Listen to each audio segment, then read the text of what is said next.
Marcos capítulo 3, versículos 1 a 6.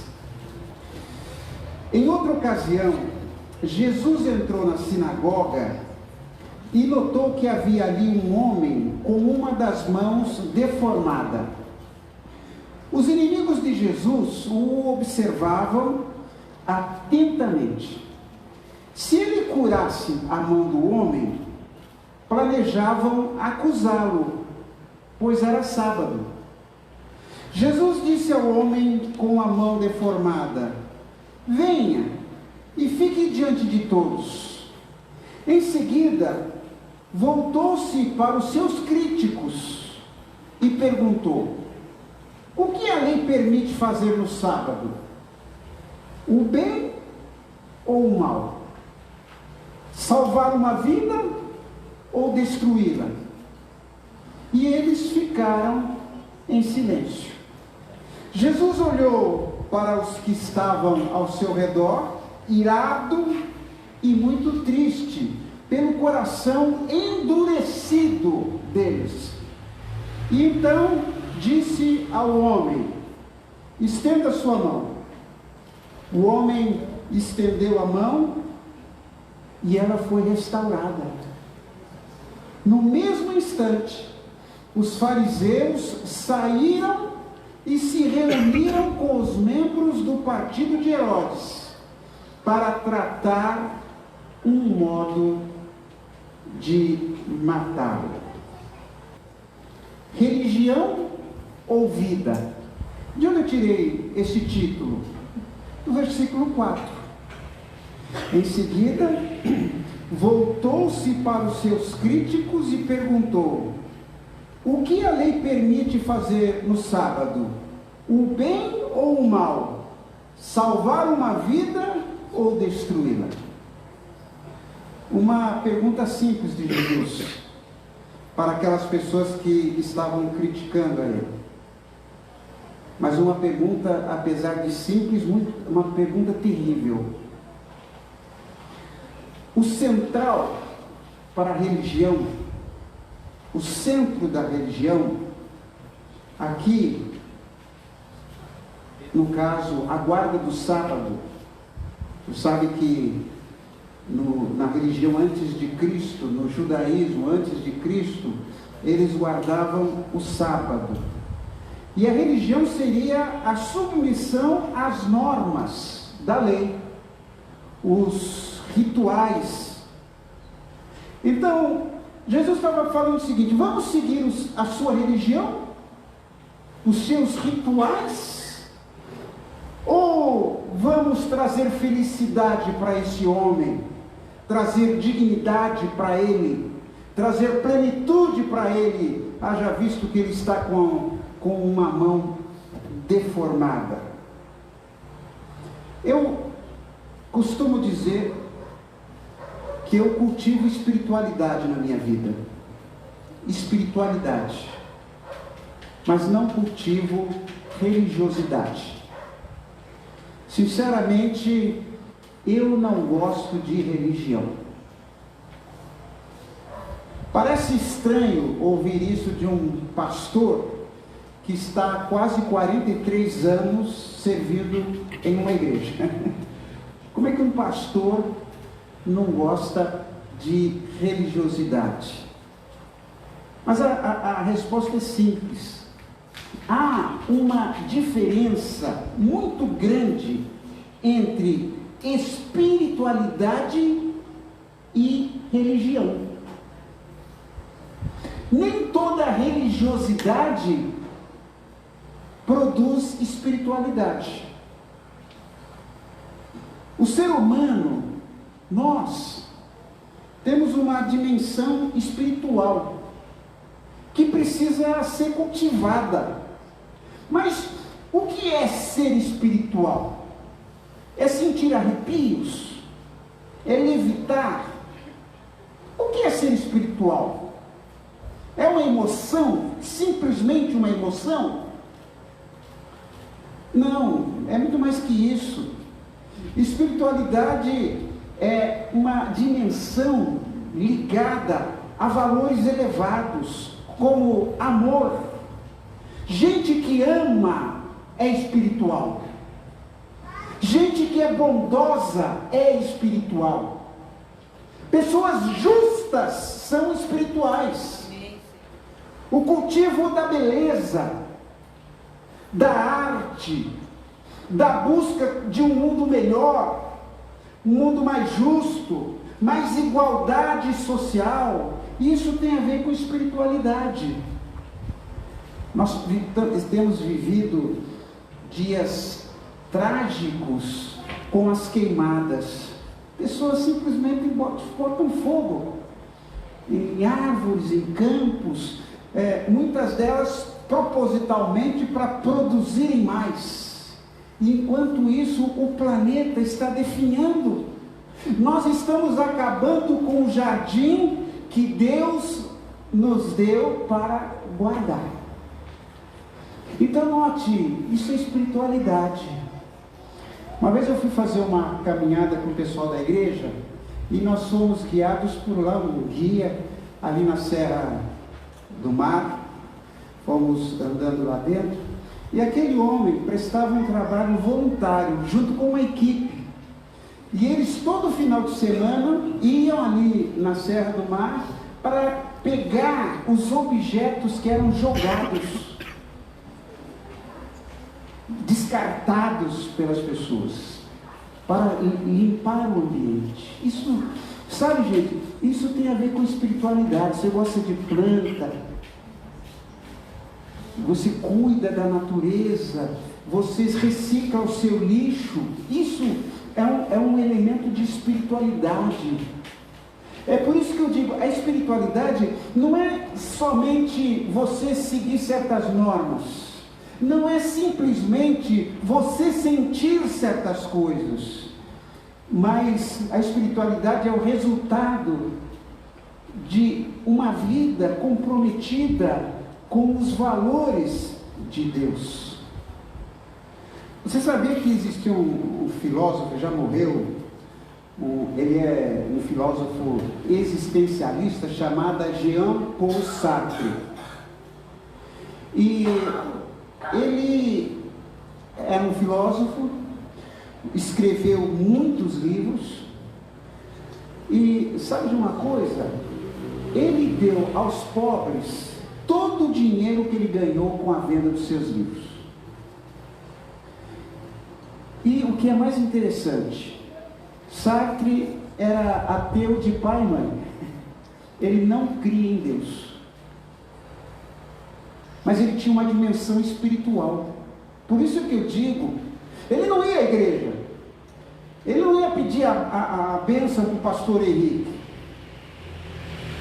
mas ele via a necessidade das pessoas e ele ajudava as pessoas.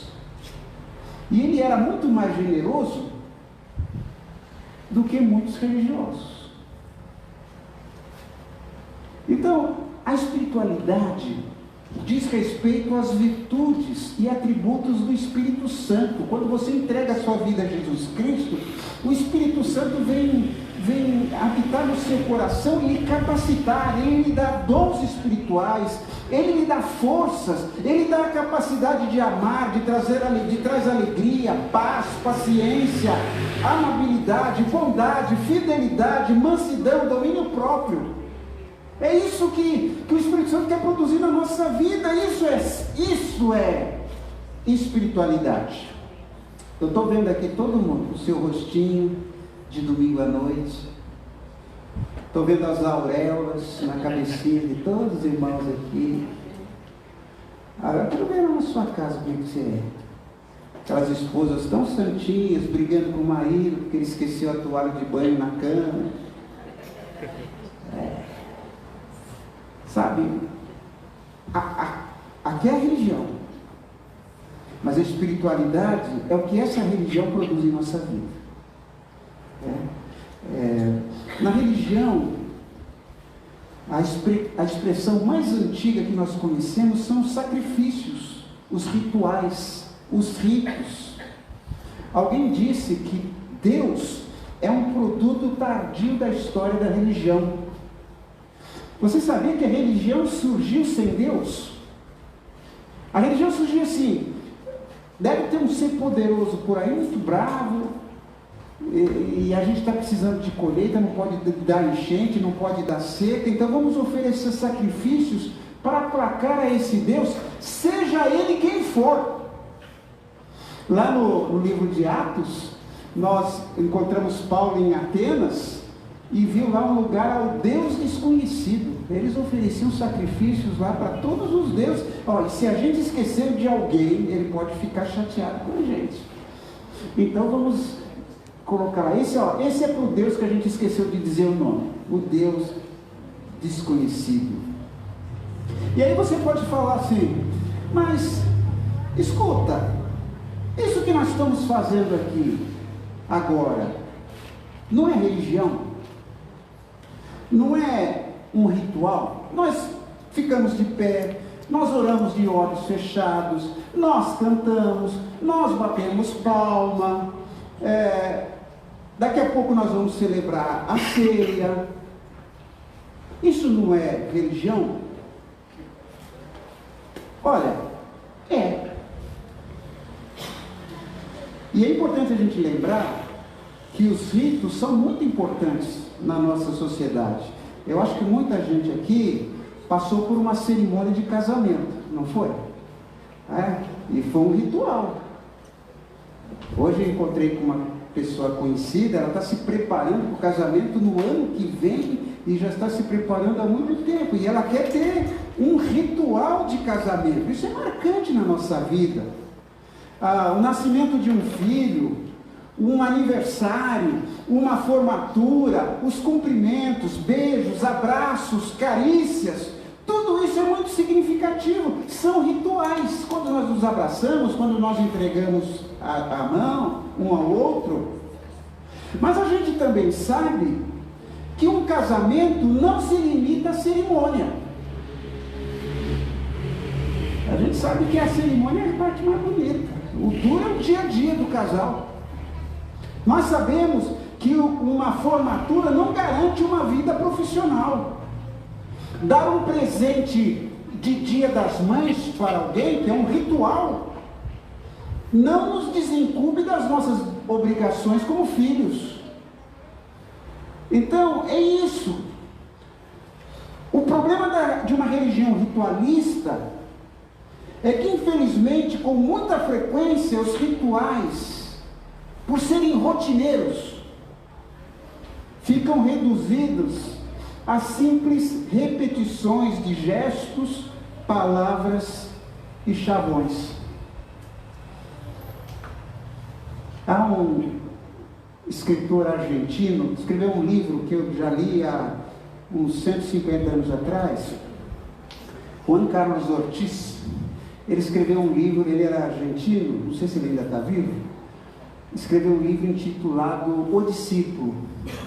E ele diz uma coisa muito interessante. Ele diz assim: muitas vezes o nosso louvor parece uma caixa de presente muito bonita, mas sem nada dentro.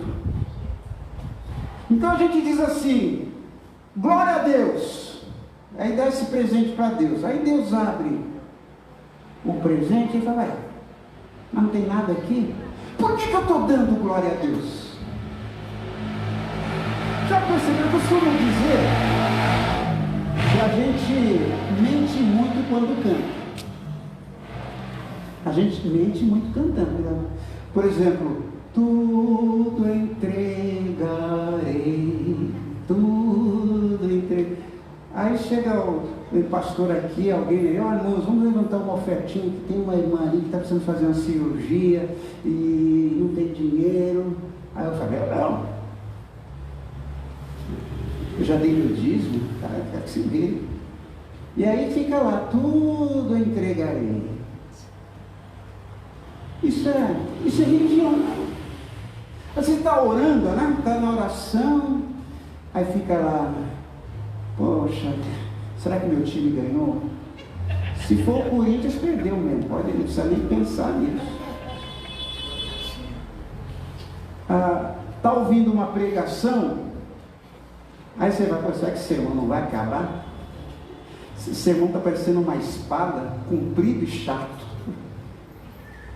E aí, pronto. Aí eu venho à igreja, fico reparando tudo, não oro, não presto atenção na mensagem, não louvo e tal. Mas eu cumpri minha obrigação. Fui à igreja. A semana que eu falto na igreja, aquela semana para mim acabou. Só que, e aí? Está na hora do almoço, depois da escola bíblica, e metendo a lenha na irmã fulana, no irmão ciclano. Isso é religião. Isso é religião. Por que você está aqui neste culto hoje? Nesta reunião religiosa. Esta reunião religiosa, este culto, vai produzir algo de bom na sua vida? Você vai sair daqui com novas motivações, com novas visões, com novas práticas? Ou simplesmente veio cumprir um ritual da sua vida? Porque você tem fome e sede de justiça? Você quer aprender mais sobre Deus? Está com o coração cheio de louvor, de gratidão? Quer exercer seus dons para edificar alguém? Você veio buscar forças na igreja? Ou está aqui porque é domingo? Bom, é domingo, né? Então vou na igreja. É um costume que eu tenho. Eu não tinha nada para fazer em casa mesmo. Eu tenho medo do castigo de Deus, sabe? Se eu não for na igreja, sei lá, né? A mão de Deus pode pesar sobre a minha vida, posso perder o emprego. Eu estava escalado para alguma área. Uma vez um diácono chegou para mim e falou assim: pastor, vou dar um jeito nisso aí. Eu já fui escalado 2 vezes esse mês para ficar de plantão. 2 vezes. Estava lá, bravo, porque era a 2ª vez. Isso tem a ver com religião. Alguém obrigou você a estar aqui? Eu já fui muitas vezes à igreja obrigado pela minha mãe. Eu fazia de tudo para minha mãe não ir à igreja. Mãe, não, hoje está frio, está garoando, hoje não vai ninguém. Sabe, inventava um monte de desculpa. E ficava lá. Aquilo é religião. Pura religião. Nós estamos aqui porque nós, além de valorizarmos a expressão de fé pessoal, eu tenho minhas gratidões a Deus, meus louvores, minhas necessidades, quero colocar minha vida diante de Deus. Além disso, eu também valorizo a expressão social. É importante estarmos juntos. Aqui nós temos uma família. Nós somos irmãos. Por que a gente se chama de irmão? É porque nós somos uma família. Porque a gente encontra apoio. Períodos trágicos na minha vida, eu fui sustentado pela igreja. E também pude ajudar outras pessoas que estavam passando por períodos trágicos. Então isso aqui é comunhão.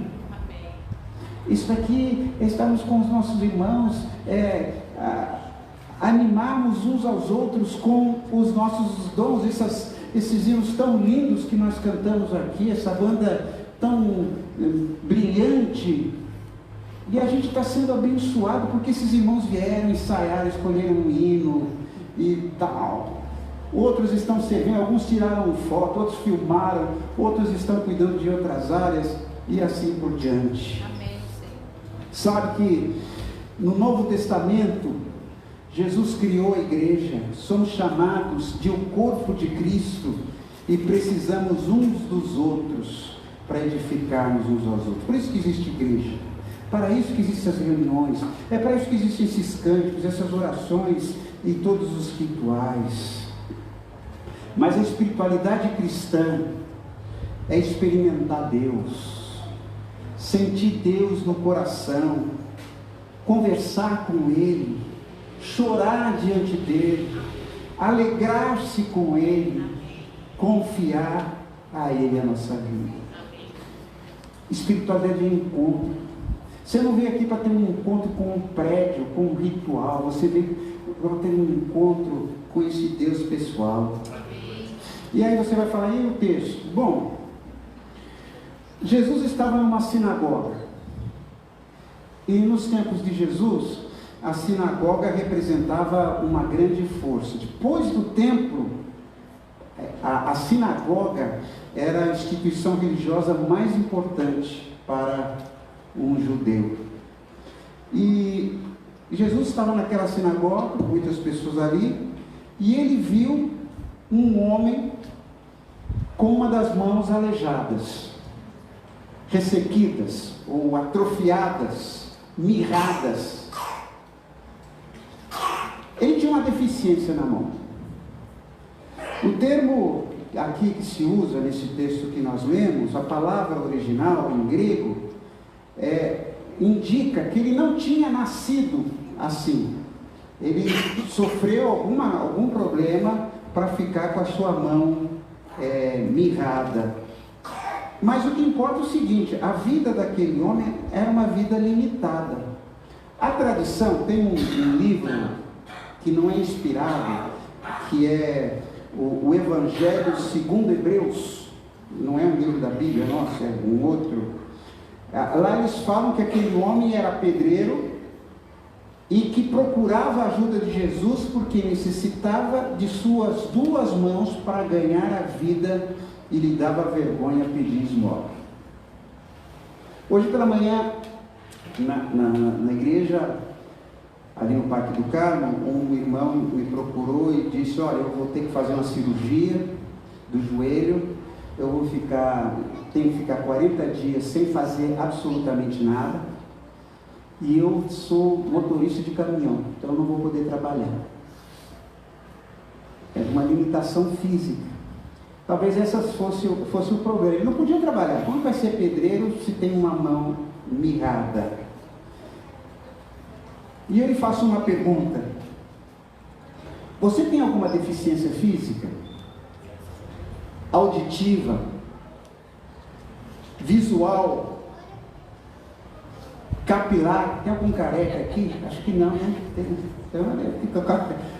O pessoal reclama de mim que eu mexo muito no cabelo, mas é que eu não tenho culpa de ter cabelo tão bonito, tão ondulado assim, né?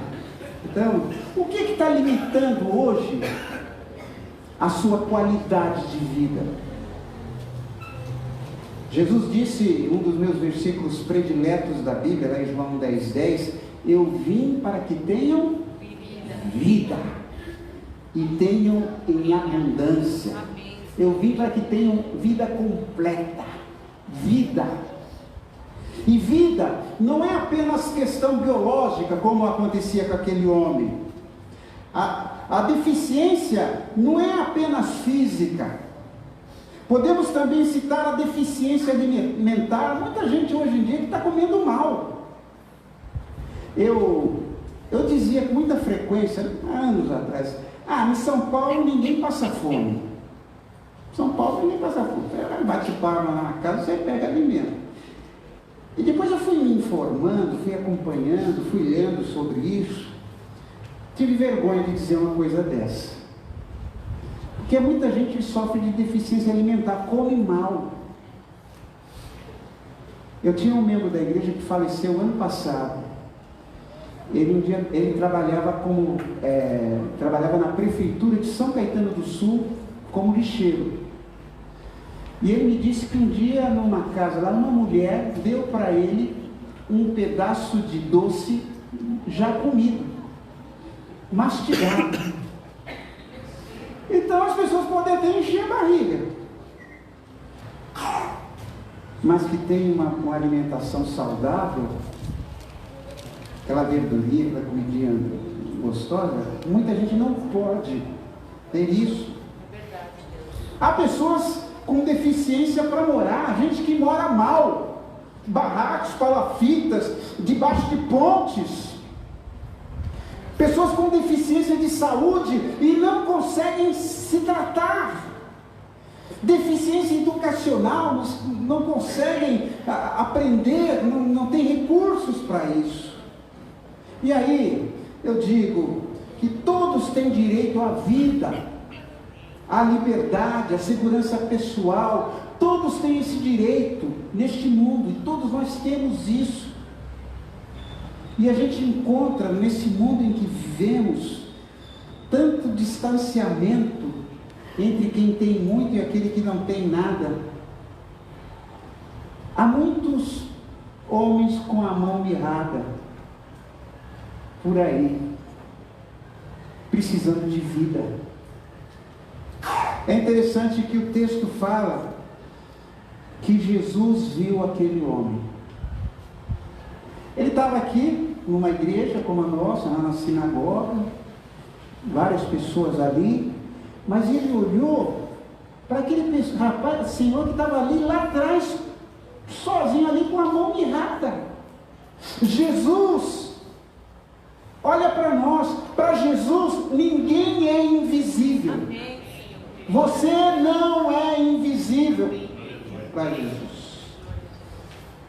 E numa verdadeira espiritualidade, na espiritualidade saudável, ninguém deve ser invisível para nós. Sabe que um acadêmico foi fazer sua tese, não sei se era mestrado ou doutorado, e ele foi trabalhar, por causa da sua tese, ele era o varredor, um tipo de lixeiro, um faxineiro, lá de uma universidade onde ele estava. Ninguém o conhecia. Depois de tanto tempo, eu creio que 1 ano, ele escreveu a sua tese. E o nome da sua tese era O Homem Invisível. Porque ele falava, ninguém olhava para mim. Ninguém me cumprimentava. Ninguém sorria para mim. Ninguém falava comigo. Sabe que coisa terrível? As pessoas não repararem em você por causa da sua condição social. Ah, isso é varredor de rua. Varredor de rua. E naquela reunião de Jesus, havia umas pessoas muito religiosas que conheciam a reputação de Jesus. Provavelmente fariseus. E os fariseus eram conhecidos pela observância rígida da lei. Eles respeitavam cada detalhezinho da lei. Não apenas a lei escrita, não apenas a lei do Novo Testamento, mas também a tradição que eles criavam em relação à lei. E a gente tem que se lembrar que era um sábado. E no sábado, as pessoas estavam proibidas de todo tipo de trabalho, inclusive curar. A lei judaica era muito clara, muito precisa a esse respeito. No sábado, só se podia oferecer atenção médica se a vida do doente corria perigo. No sábado, podia ajudar se uma mulher prestes a dar à luz. Se a mulher estava para dar à luz, podia ajudar. Mas se desabasse uma parede em cima de uma pessoa, era permitido tirar os escombros para ver se a pessoa estava viva. Se estivesse viva, eles tiravam os escombros. Mas se ela tivesse quebrado um osso, não podia tratar dela, tinha que esperar o dia seguinte. Se você não tivesse uma pedra nos rins atacando você, não, hoje é sábado, você vai ter que aguentar essa dor até amanhã. Hoje eu não posso atender você. Podia aplicar-se até uma bandagem sobre uma ferida, mas não se podia curar as pessoas no sábado. Olha só, uma religião onde não se podia abençoar as pessoas.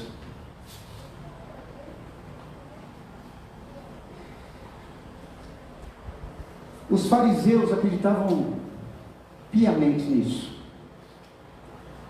E aí eu pergunto para você, por que não Deus proíbe de curar no sábado? Bom, eu não sei por que ele proíbe.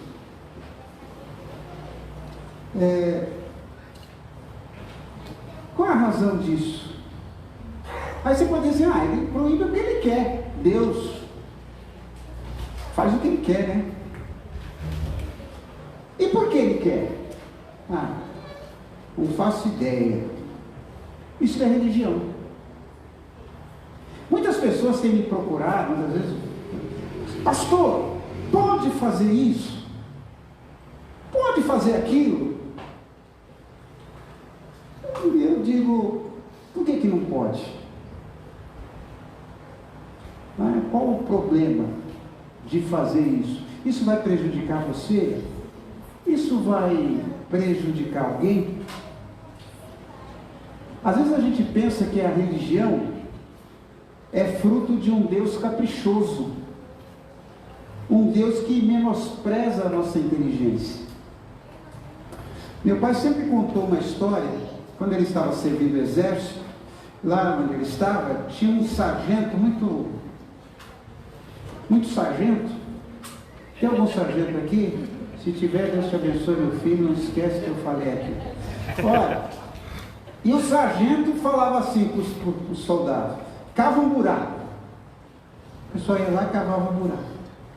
Pronto, sargento, cavei o buraco. E agora? Agora tapa o buraco. Era isso que eles faziam. Por que ele fazia isso? Tem gente que pensa que Deus é igual a esse sargento.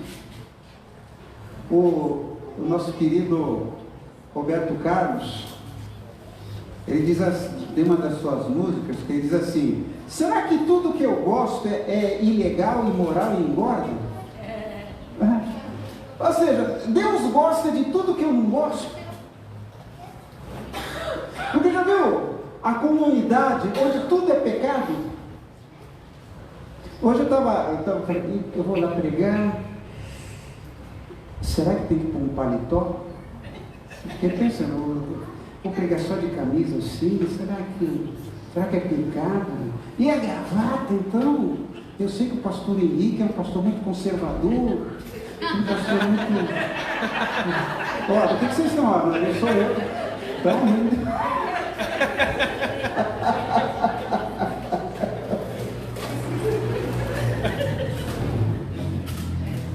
Uma vez eu estava fazendo estágio numa igreja em Ilhabela. Aí, no domingo, eu fui até a igreja de São Sebastião para pregar. Aí peguei a balsa, aquele calor de litoral, meu paletózinho aqui e a gravata dentro do bolso. E eu não ia andar até lá de gravata. Ia chegando, o pastor me viu de longe e falou assim, que isso? Cadê a gravata? Eu falei, está aqui, pastor, no bolso. Bom. Entendeu? Isso é religião. Isso é religião. O texto diz que aqueles religiosos estavam observando a Jesus para ver se curaria no sábado. Quer dizer, será que este homem vai fazer uma coisa boa? Hoje é sábado, hoje não é dia de curar ninguém, que se lasque quem estiver doente, porque Deus não gosta. Mas Jesus não dava muita bola para os preceitos e rituais religiosos. De acordo com o Evangelho, nós não nos relacionamos com Deus mediante rituais. Você sabe muito bem que você poderia estar na sua casa agora na presença de Deus. Poderia. Você poderia estar num ônibus agora. Você poderia estar no shopping agora na presença de Deus. Então, nós não nos relacionamos com Deus mediante rituais, mas através da nossa conduta. Para Jesus, todos os espaços são sagrados, inclusive este. Ainda que seja um botequim, um campo de futebol, uma cracolândia, onde Jesus está, ali é um lugar sagrado. E a gente precisa ter isso muito em mente. E aí, eu pergunto, religião ou vida? A Igreja Batista Betel é uma igreja que promove religiosidade, rituais, ou é uma igreja que produz vida? Este bairro aqui, Jardim Alto Alegre, né? Ele está melhor por causa dessa igreja. Nós estamos tornando, como crentes em Cristo, esse bairro melhor. Você, na sua casa, no seu trabalho, na sua escola, no seu lazer, onde você está levando vida? Isso é espiritualidade, isso é espiritualidade. Uma vida que é eterna, mas que começa a partir do dia em que nós entregamos nossa vida a Jesus. É claro que nós, cristãos, devemos crer e esperar a vida eterna, crer e esperar o céu. Mas eu costumo dizer, não vão ficar chocados comigo. O céu é problema de Deus, não é meu. O céu eu tenho certeza que lá vai ser, olha o que a Bíblia diz, os olhos não viram, os ouvidos não ouviram, nem penetrou no nosso coração o que Deus preparou para nós. Então você não tem que se preocupar com o céu, você tem que preocupar aqui agora, enquanto você está aqui, trazer vida. Que a Igreja Batista Betel seja uma igreja que promova vida, em todos os sentidos, problemas emocionais, problemas materiais, problemas espirituais, sejam quais forem, vida. Esta compreensão impedirá que sejamos insensíveis àquela vida de cão. Se bem que eu te falar vida de cão, os meus cachorros, eu tenho 2 cachorros em casa que tem uma vida de rei, né? Eu te falar. Aliás, eu estou com 2 cachorros, 6 calopsitas e 1 agapornis. Todos vivem muito melhor que eu. Um dia eu cheguei em casa com uma fome, peguei na geladeira, comi tá boa a comida. Aí minha esposa reclamou, você comeu a comida dos cachorros. Mas assim, há muitas pessoas que estão vivendo essa vida triste. Muitos seres humanos têm que suportar muita coisa terrível. E nós muitas vezes cruzamos com essas pessoas todos os dias ou acompanhamos no noticiário. A nossa espiritualidade deve ser coerente com a mensagem de Jesus e com as exigências do nosso tempo. Devemos levar a vida a sério e lutar por ela. Eu não gosto quando alguém fala, pastor, está vendo? Viu o que está acontecendo? É o fim dos tempos. Fim dos tempos? Enquanto eu estou vivo é tempo. Vou desistir desse mundo porque é o fim dos tempos? Deus vai me encontrar em pé. E trabalhando, com a enxada na mão. Enxada no bom sentido. Eu nunca fazer isso não foi fácil. Como não foi para Jesus. O texto fala que no mesmo instante os fariseus saíram e se reuniram com os membros do partido de Herodes para tramar um modo de matá-lo. Nós temos que enfrentar as contaminações religiosas dos mestres da lei e fariseus do nosso tempo. Há muito disso por aí. Neste mundo em que a gente vive, há muitas agressões contra a vida. Há milhares de seres humanos como nós, porém distantes de uma vida digna, que carecem de segurança, de dignidade, de direitos elementares. Jesus não teve medo de enfrentar as situações injustas do seu tempo. E com isso, ele nos ensinou que falar da verdadeira espiritualidade é falar da vitória sobre o medo. Em oração pela Igreja Batista Betel, é que ela seja uma igreja não de religiosidade. Que a religiosidade aqui seja um meio, não um fim. Não quantos vieram, mas o que aqueles que vieram fizeram com o que aqui foi ensinado. Seja uma igreja de vida por muitos e muitos anos. Amém? Deus te abençoe com essa palavra. Amém.